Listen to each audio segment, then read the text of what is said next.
Our challenge in this problem is to invert a dictionary. We're going to try to write a function that will accept a dictionary as an argument and then return the dictionary with the keys and values exchanged.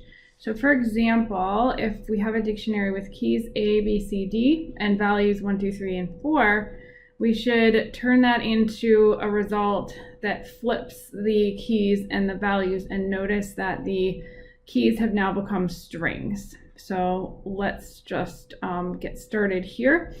I'm going to do this with a for loop. So before I create a function, I'm just going to try to build some of the mechanics of this. So I would start with for I in D, print D at index I, reminding myself that this is how I access the values in a dictionary, and I want these to become the keys. So what I could do here is create a new dictionary. I'll just call it ID for inverted dictionary. And I could set the keys in this ID dictionary so that they are the values in the dictionary called D. To do that, I would go ID, and then I need brackets here. And I'm going to set those values equal to I. Okay, so now just to be really clear here, these are the existing values 1, 2, 3, and 4, D at index I, and I are the existing keys A, B, C, D. So this should flip the keys and values around. Okay, so it looks like we don't have any errors, so let's just print ID and see if that worked. Okay, it works. One more thing to do is to change these new keys into strings.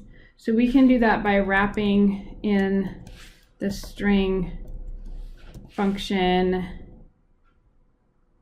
and then now we have them all as strings. Okay, so that's our functionality. Now let's build this into an actual function. Okay,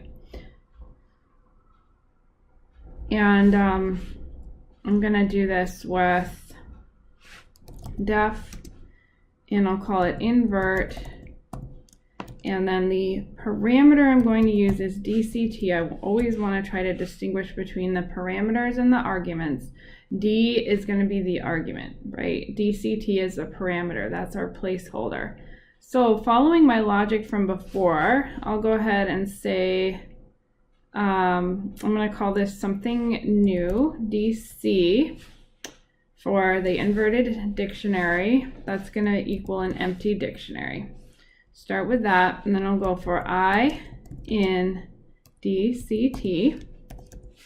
I'm going to do what I did before. Let's say DC, that's the new dictionary, at index, and then we're going to do string, and then DCT at index I, and we want that to equal I, which is the existing key, and we are asked to return the result, so we'll return DC. Everything looks good so far. Let's make sure I'm not running a lot of extra stuff here. This example shouldn't interfere. I have D defined. Just for good measure,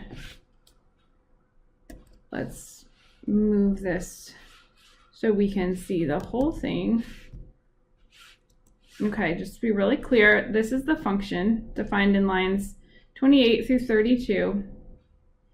Sample data is D. Now let's run the function on the sample data. Okay, so the function is called invert. I'm going to give it a name, ID. So function is called invert.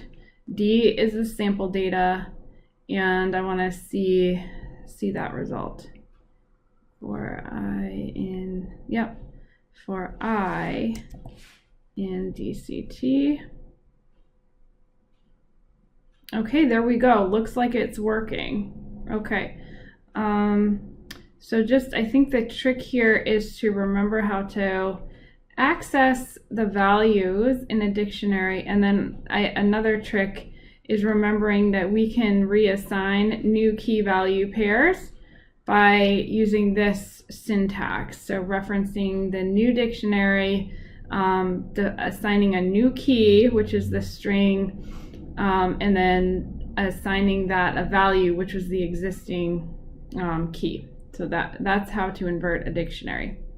There are a lot of other ways to do this, but this is the one where I think the logic is most intuitive.